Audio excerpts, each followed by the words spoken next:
Hey guys, so today we are going to answer the question of, can I repot a Phalaenopsis while in bloom? And the answer is yes, you can. So today we are going to repot this Phalaenopsis that I got at my local grocery store, I do believe. She's a NOID. She is absolutely gorgeous. Look at the blooms on here. It is hard to see on the camera really how velvety she is. So I'm calling her Velvet just because of that. And as you can see, she has some buds that haven't quite opened yet, and I specifically chose this one for that. I have had her in my home now for, let's see, I got her on the 4th of February, so a little over 2 months.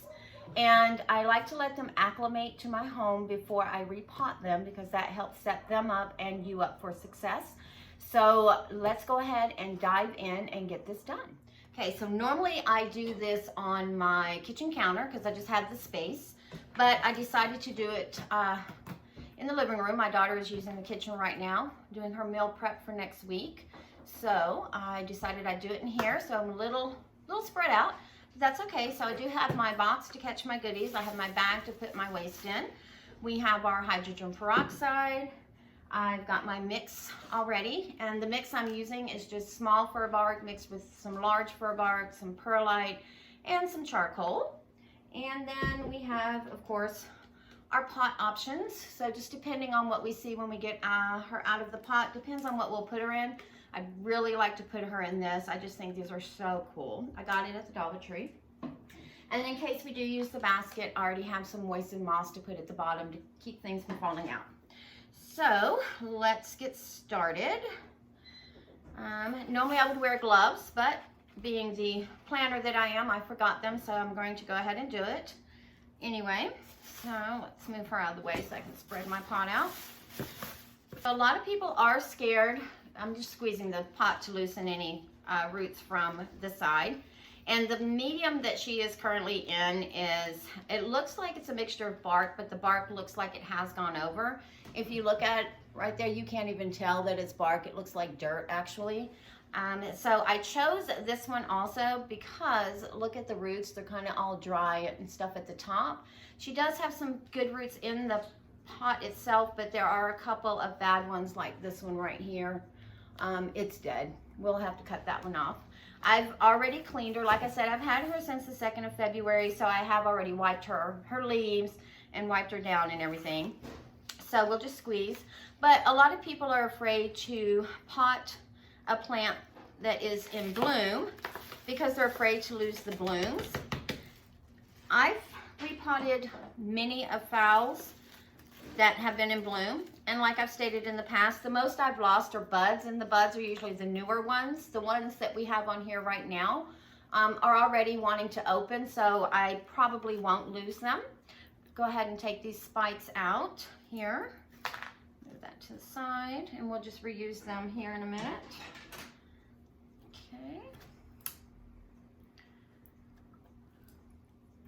Now, if you have an orchid that is sick looking with blooms, it's always best to repot them right away and just cut the blooms off for a healthier plant.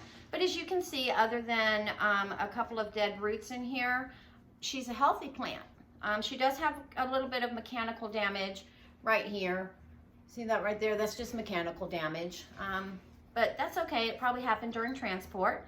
So, and the famous plug is in there. Looks like it was a sphagnum moss plug. So let me just kind of lay her down and see if we can't just break. Yeah, and most of the time if you just are really careful, you can just kind of break it in half and pull it right on off. And there we go. So all I did is I just kind of forced it in half, and there the two halves are. So let's go ahead and trim her down here. All right, and depending on how much of this I have to cut off, we may be able to put her in the basket like I'm wanting to. So, and like I said, this one here that we saw in the pot is completely gone. If you just pull on it, you can just slide that velamen right off. And that's the outer of it. Now the inside does kind of have a green tinge to it. I'm just going to go ahead and cut it off because she does have quite a few healthier ones in here now that we've opened her up. So let's go ahead and get her all cleaned up real quick. And the one thing you do want to be careful with if you are repotting a Phalaenopsis or any other plant that does have blooms on it, be careful with your spikes because you don't want to break them, and then you don't want to bump your blooms too much and chance breaking one of them off. I've done that before as well. So now we're just going to take my Fiskars. Again, they've been sanitized. Now here's the conundrum, guys. So I have a root here that is really, really dry on the end. However, look at the branching on here. So what I'm going to do, I'm going to tear back the velamen and see if the inside root is still green. If it is, we'll just leave it on there because it is branching quite a bit. And let's see, surprise, so it is green. So we'll just take off the dead part, which is the outer laying, the velamen that has desiccated, but the root itself is still nice and green. So I will leave that on there so we don't lose the nice roots at the bottom, so that she can go into her pot. Now, I've talked about training Phalaenopsis in the past from moss to go into bark. You can do the same thing even if you're going to put them back into the same media, which I plan on doing. She did come out of bark. And this bark, it is kind of old. It has that kind of old, cold cellar smell. Some people call it a mushroom smell. Not sure what old mushrooms are supposed to smell like because I like mushrooms, so I don't know. But it does have kind of that old damp cellar smell. So she was definitely due for a repot. So let's do all of those real quick. All right, so I'm gonna go ahead and finish cleaning her up, and then we'll be back to choose a pot. So she has been rinsed under the tap. I've rinsed the roots and I've went ahead and sprayed with hydrogen peroxide. And she's actually, if you look, she's got a nice root system in here, really nice. So the thing is, will she fit in the basket like I wanted to? I missed a piece of bark in there and I don't want that in there because it's old. All right. Now some of this, if you'll notice, I did leave some of the bark on some of these roots. I don't want to force it off. If it doesn't come off easily, then I will just leave it on there. A couple of pieces is not going to ruin the new media. So let's see, it's either going to be the basket or one of these bigger pots just because of her root system. So let's just try this pot first. And I mean, she'd be really pretty in there, don't you think? So got plenty of room, plenty of space to grow. And then let's put that to the side for a second and let's look at our basket. And I think she'll be all right in there because she's got enough roots to fill it in. So I think we're gonna go with the basket. I really want to use the basket. I think you guys kind of already figured out if the roots were good, I was gonna use the basket. But so let's just line the bottom with moss. And like I said, this is pre-dampened. What I do is I keep my moss, once I get it, I take that cube and I stick it into a plastic airtight container. I put just a little bit of water in there and I leave it for a couple of days. I check it. And once it's like moist, not wet, like you can't squeeze water out of here, but it's moist, I'll just leave it in there. So I kind of always have it ready. And so let's just kind of break it up just a little bit there. All right. And I'm just going to put a little bit at the bottom. Like I said, this is just to hold the media from falling out of the bottom. I don't care if it kind of falls out of the sides initially, but this way kind of has it. And plus this way, these roots kind of have some moisture to sit in as well. Move that out the way. Like I said, a little crowded. I'm used to doing this at my kitchen counter. Of course, I used to always do it this way. So what I'm going to do though is I'm just going to move the box real quick because I think the box is taking up space that I need. So where's our basket? Oh, here we go. All right, and I think I'm going to put her kind of like that. And like I said, I like to start low with repots because it's easier to pull them up out of the media as you're filling it in, as opposed to trying to push it down once you get it in there. So, and I do want to make sure that all of these roots stay in the media because none of them were aerial, and so they're not used to that. They are used to being in the media, so I will make sure that they're not sticking out the side or anything of the basket. Now, if they end up growing out of the side, that's fine. That'll be their natural growth. Normally, I would pat the pot or spank the pot, as Ed's from Ed's Orchid calls it. But because we have a basket, if I bang on this pot too much, or this basket too much, the media is just going to keep coming out. So we'll just have to kind of use your finger if you are going to repot in a basket or something with holes in it. You just take your finger and just kind of wiggle it around to get that media to go down in between everything, to make sure that you have it, especially, you know, all around the roots and everything. And you do want it airy. You don't want it snug as a bug, like you would with a house plant or something where you're using regular soil. So I think the height on this is pretty good. I am going to pick her up just a wee bit though. You know what, we're gonna have to start over a little bit, just because this one that has the velamen on it was sticking way out, and I need it to be inside, because otherwise that velamen is going to dry out, and then the roots that are down there are not going to be doing it any good. So let me just put this back over. And again, this is just also part of repotting. You start off and then you're like, that doesn't work, or I don't like the way it's sitting in there. So let me just do this. I was trying to do it without dumping it, but I can't, because I was reaching in there and the moss was starting to mix in. And the idea of the moss is to keep the media from falling out. So let's just do it this way real quick. And if some of the little pieces of moss are stuck in there, that's okay. So let me put it back down in there. There we go. All right, so put just a small layer of the media at the bottom here. And we'll move that off to the side and use it momentarily.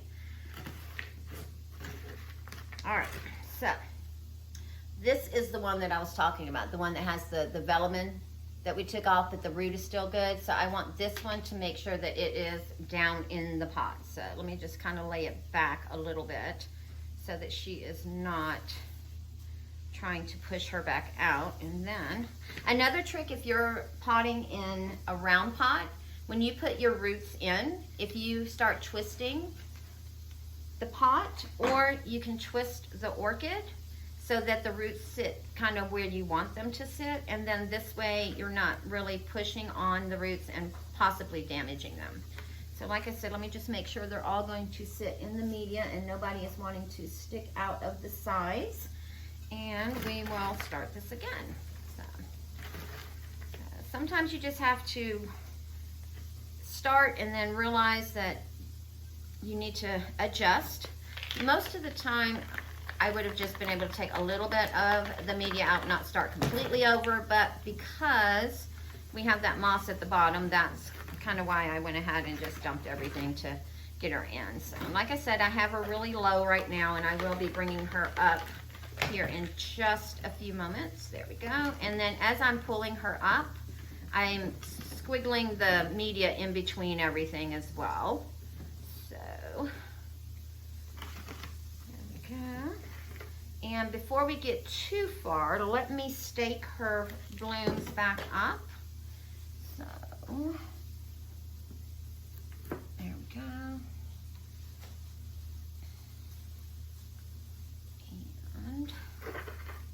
Stick this one here. And these blooms actually grew backwards, guys. The blooms are facing towards the back, and the front of the plant is facing me. So the blooms are this way right now, but this is the back of the plant. So wherever she was growing in the nursery when she began to bloom, the light was in the opposite direction of the leaves. So, which happens.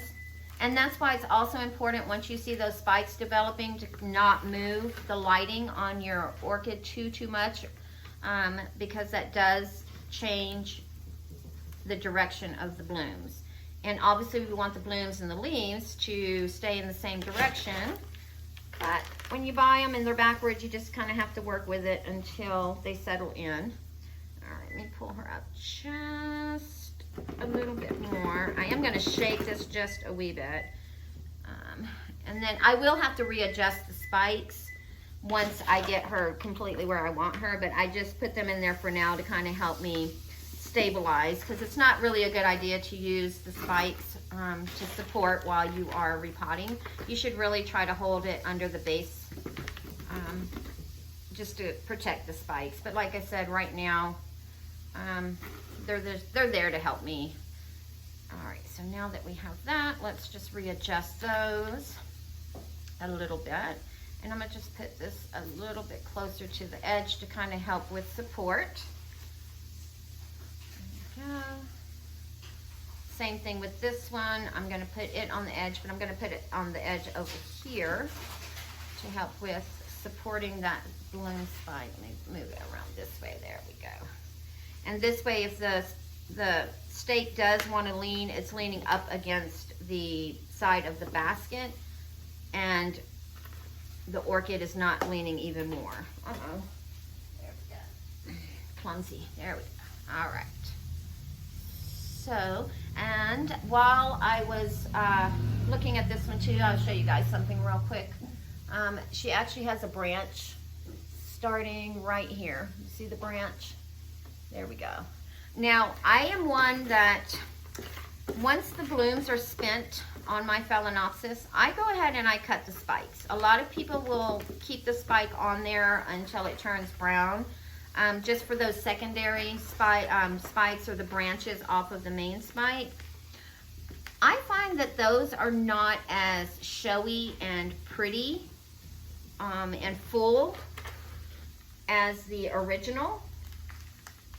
A lot of times you may get one or two more blooms off of it, but it keeps your plant from concentrating on vegetative growth and root growth, because now they're trying to support that extra flowering.